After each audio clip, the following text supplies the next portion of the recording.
So these are your standing glides, and they're going to be done in the center unless it's otherwise specified in your program. So what we're going to do is we're going to come into a nice parallel position. Our feet are nicely placed under our hips. We find our nice stacked position with our pelvis, ribs closed, shoulders neutral, eye line gently forward. And then what we're going to do is we're going to lift one foot up in front of us to a nice little sort of tabletop position through here. Then we're going to take the leg back. It's still bent. As the knees come through each other, we're going to bend into that front leg and extend that leg back.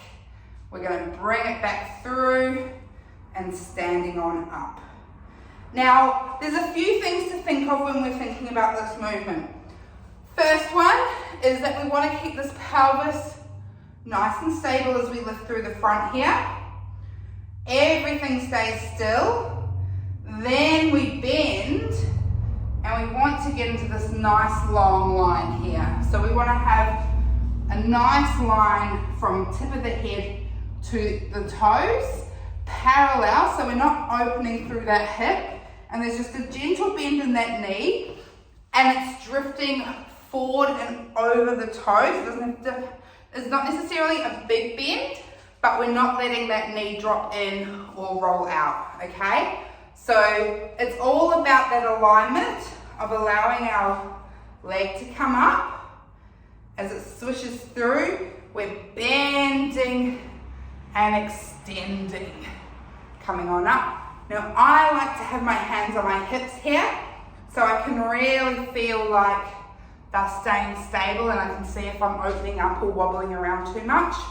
If you're finding it hard like that though, you might prefer to have the arms out into that sort of aeroplane position until you get used to it. The other thing I want you to think about is that squish in the foot. So what's meant to be happening is on a straight leg, we've got a nice supported but lifted arch, and you'll be able to see, we're not physically lifting it up, we don't need to do that, but we should have a nice gentle arch in the foot. And then as we bring that leg through and we bend, I'll do it on my foot that's not injured, as we bend, you'll be able to see the foot, the instep sort of squish down and then recover back up on that straight leg. Yep, so it squishes down and recovers back up. We don't want to be holding that arch up as we bend that knee. It should be squishing down nicely. So not only are we working on our hip stability, we're also working on that lovely movement of the foot.